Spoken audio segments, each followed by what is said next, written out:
Welcome back, my friends, to the show that hopefully will never end. I'm so glad you could attend. Come inside, to the next episode of Awesome Albums with Awesome Andrew. Today, we are going back to the third year of the 70s for the third time. 1973 was a good year. I mean, you had Dark Side of the Moon, Tubular Bells, which I have videos covering both of those. Check those out. And, of course, Emerson, Lake & Palmer's album, Brain Salad Surgery. The album was released on November 19th, 1973, and you might imagine Emerson, Lake & Palmer is a three-man band consisting of Keith Emerson on organs, harpsichord, accordion, custom-built Moog synthesizer, and Moog polyphonic ensemble. Yeah, a lot of instruments. Greg Lake, who is our vocalist, but also does bass, semitis, and electric 6 and 12-string guitars, and Karl Palmer on percussion and percussion synthesizers. I'll briefly mention some of the history, talk about the album cover, then of course jump to the music, and there are some awesome songs coming up. After the 1972 album Trilogy, which was such a massive studio creation that the trio felt they could not perform that live, so they decided that for their next album, they would have a more stripped-down album with live performances in mind, and they even strayed away from the 24-track recording for a more straightforward approach. How did they achieve this straightforward approach? It's quite obvious. They just purchased a movie theater, ripped up all the seats, and retrofitted it as a practice room. That way, everything they did, they were able to see if it could be done live. They would eventually tour the album and hauled 36 tons of equipment with them, including what was referred to as the discrete quadraphonic PA system, as well as this huge rig that levitated Keith's keyboard so that way it could be spun with him on it 360 degrees. Pretty insane stuff there, and I really wanted to see that. Now let's take a look at that album cover. It's a really interesting album cover. The artwork was created by Hans Rudolf Rudy Geiger. Geiger created this biomechanical artwork integrating an industrial mechanism, a human skull, and the new ELP logo, also created by Geiger, which I think is a really neat logo. The lower part of the skull's face, the screen which shows a mouth, looks female, and supposedly there is a phallus below the chin of this woman. What? I don't see... Oh, my. See, originally the album was going to be called Whip Some Skull on Ya, which is a sexual term. The name was changed, of course, coming from a lyric from a Dr. John song called Right Place, Wrong Time, which a line said, "Just need a little brain salad surgery, gotta cure this insecurity." Funny enough, both titles are a slang of fellatio. Well, despite the change in the name, it's still a cool album cover, but I still haven't even showed you the cool part yet. Geiger also thought in this design for it to open up like a gate. So here we go. The woman in the gatefold was modeled after Geiger's then partner Lee Tobler, with alien hair and a bunch of scars, including the infinity symbol and a scar from a frontal lobotomy. Why did he give her a lobotomy? I don't know. But anyway, this album cover was chosen as one of the top 100 best covers of the century by Rolling Stone magazine. Alright, well, I've spent enough talking about the album cover. Let's talk about the music.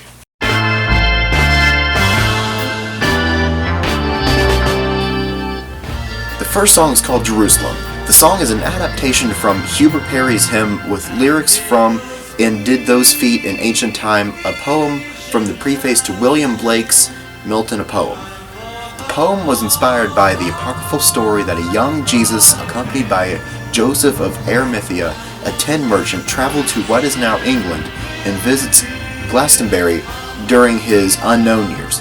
The Christian church in general, and the English church in particular, has long used Jerusalem as a metaphor for heaven, a place of universal love and peace. Debuting on this track is the Moog Apollo, the first polyphonic synthesizer, which was still a prototype at the time. ELP wanted to release the song as a single, however, the BBC would not accept it as a serious piece of music. BBC thought that the recording degraded the traditional English song. Though still released as a single, Jerusalem was banned in England on the radio and failed to reach any charts and was not released as a single in the US. This is an instrumental piece adapted from Alberto Evaristo Ginastera, an Argentine composer of classical music, and he is considered one of the most important 20th century classical composers of the Americas. Emerson first heard Toccata when he was playing with The Nice in 1969, and when he was waiting in the dressing room to go on, he heard some music from down the stage. Afterwards, he spoke to the soloist because he immediately wanted to record the piece.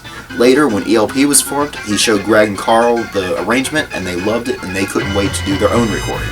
The band was almost not allowed to record the song because of Ginastera's publisher's initial response to not allow any adaptations of his work, and they weren't going to grant anyone any permission. So Emerson flew down to Geneva to discuss the arrangement with Ginastera himself. Once Ginastera heard it, well, Emerson thought that he said, "terrible!" but what he really said was, "formidable!"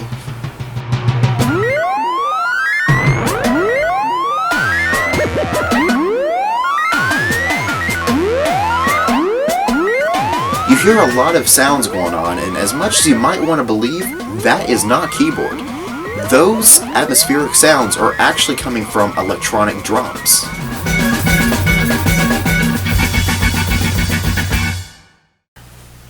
Following in the style of Lucky Man and From the Beginning, two great Greg Lake ballads, comes Still You Turn Me On. Since the other two songs did pretty well, this was an obvious choice for a single. However, the band refused, both because Carl didn't play on the track at all, and the band felt that it didn't really represent the album or the band's general direction. The song is open for interpretation, and Lake wants to keep it that way, politely refusing to tell us who or what the song is about. The "you" in the song could be a literal person, but it could be interpreted as the demands of touring. Life on the road was pretty difficult and draining, however, the shows were amazing and exciting. Every day a little cider, a little matter, someone get me a ladder. The band toyed with the name of the album, Get Me a Ladder. The song was the balance factor that made the thing so comfortably as an entire album.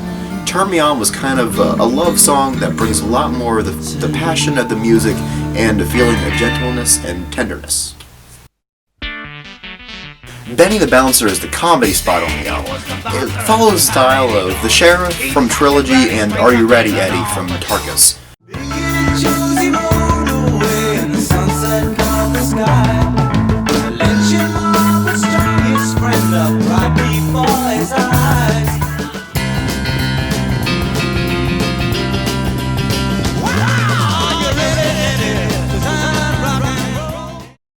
The thing that's really cool with this song is Keith is awesome at piano. This honky-tonk piano was done by putting one of the strings out of key. The lyrics tell a story about Benny the Bouncer who's just doing his job, but Sid comes in and wants to kill him. The bar turns into a war zone.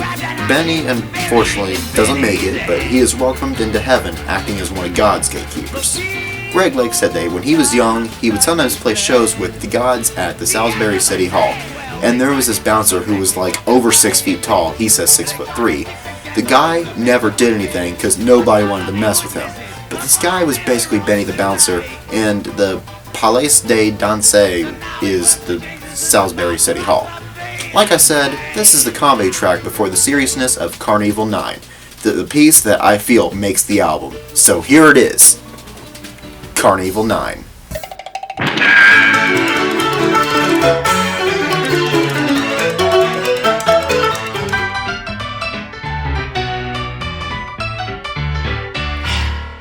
Karn Evil 9 is a 30-minute piece broken into 3 parts or impressions, and the first impression is broken into 2 parts, and I'll explain why in a minute.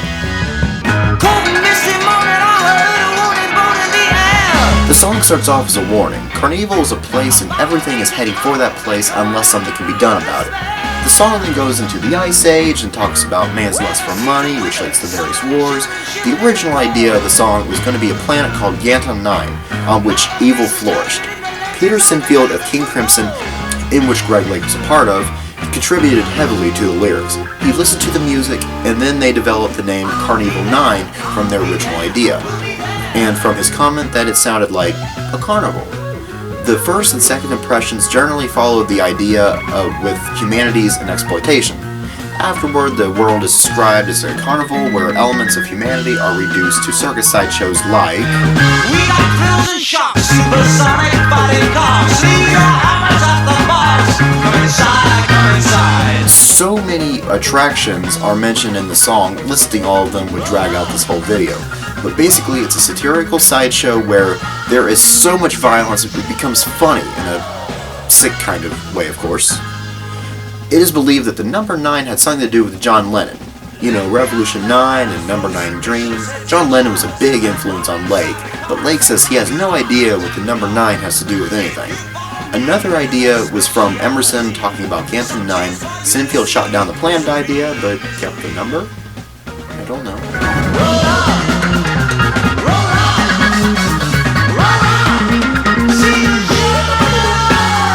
Roll-up is a British term for inviting people to check something out.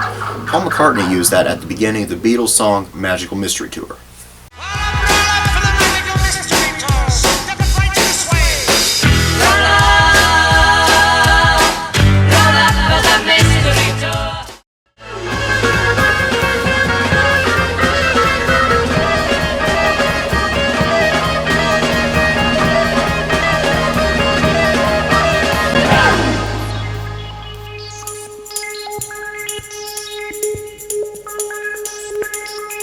Welcome back, my friends, to the show that never ends. We're so glad you could attend. Come inside, come inside.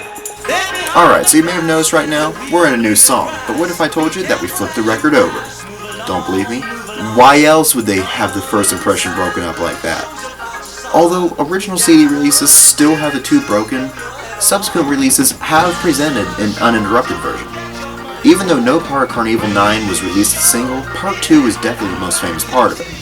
Greg Lake mentioned how they plan to perform this whole album live, and that line of "Welcome Back My Friends" kinda has a live idea to it, don't you think?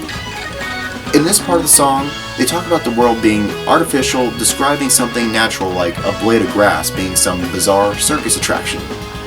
The world is becoming more and more consumed by the artificial stuff and giving control to computers. The human race insists that it's still in control as it created this carnival. We'll see where that goes in the third impression.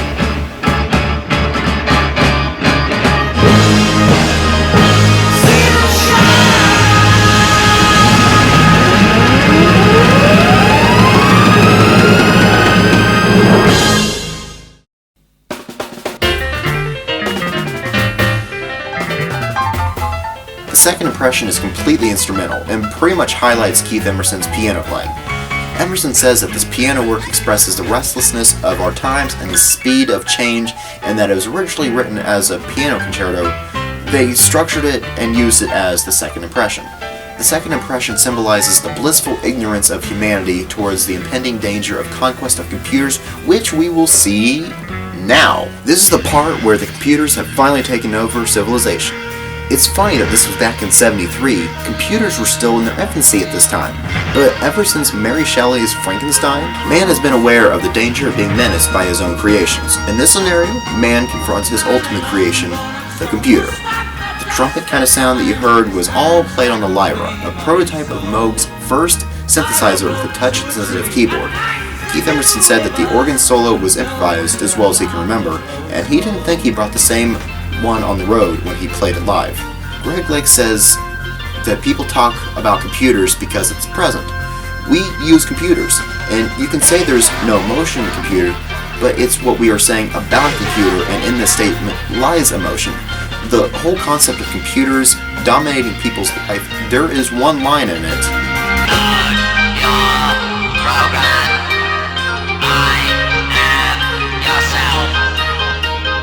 They are rather prophetic words. I really do question sometimes how much good is all doing this bloody technology. End quote from Lake. Oh, and that robotic voice that you heard was Keith Emerson.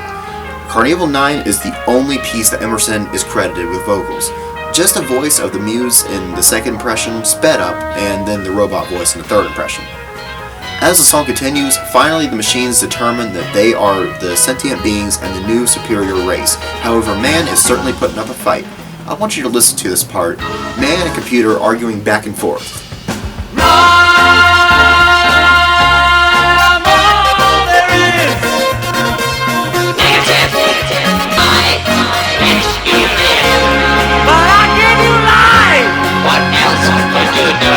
To do what was right. I'm perfect for you.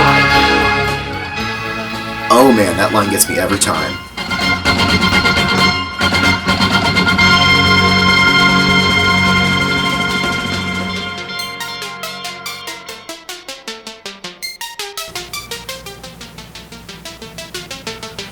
Wow, the Moog synthesizers are going crazy.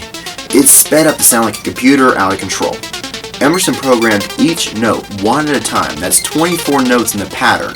They sort of ping-pong off of one another, and it goes faster and faster and faster, and then the song ends. Imagine listening to this through those speakers back in the 70s. It's pretty wild. Or heck, even just listening to it through headphones. Listening to it go back and forth between your ears, it's pretty awesome. And back in the 70s, that would have ended this album.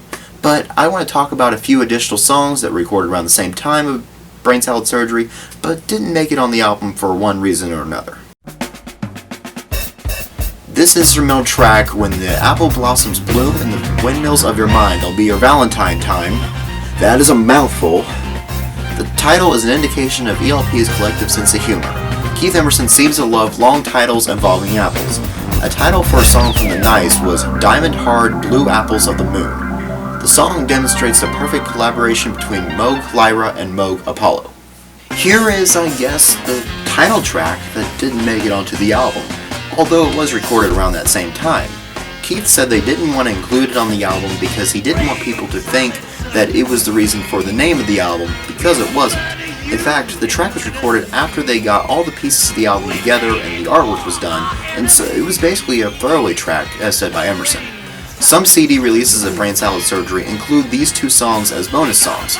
Brain Salad Surgery, the song, was also planned to be the B-side to this song, Tiger in a Spotlight, was released as a single in 1977. This song might have been on the album if Gina Sarah said no to Toccata. Emerson said they were jamming in the studios. Suddenly Greg stopped and scribbled down some lyrics. In 15 minutes they overdubbed the whole thing, and 1 hour later they had a new track. Now, for vinyl fans, don't worry. These 3 songs were included on Emerson, Lake and Palmer's Works Volume 2, so definitely pick up that album to listen to these 3 bonus songs. Oh, well, that was Brain Salad Surgery. That album, wow. I don't think it's technically a concept album, but Karn Evil 9 certainly feels like one. What an epic story. And I love that album, and I love Karn Evil 9. And it's definitely ELP's best known album, so I highly encourage you guys to check it out for yourselves. But until then, this has been Awesome Andrew telling you why Brain Salad Surgery is an awesome album. And I will see you guys next time. Alright, well, I guess it's time to put this back on the shelf. Oh man, guess Geyer didn't think this through when he made the album cover.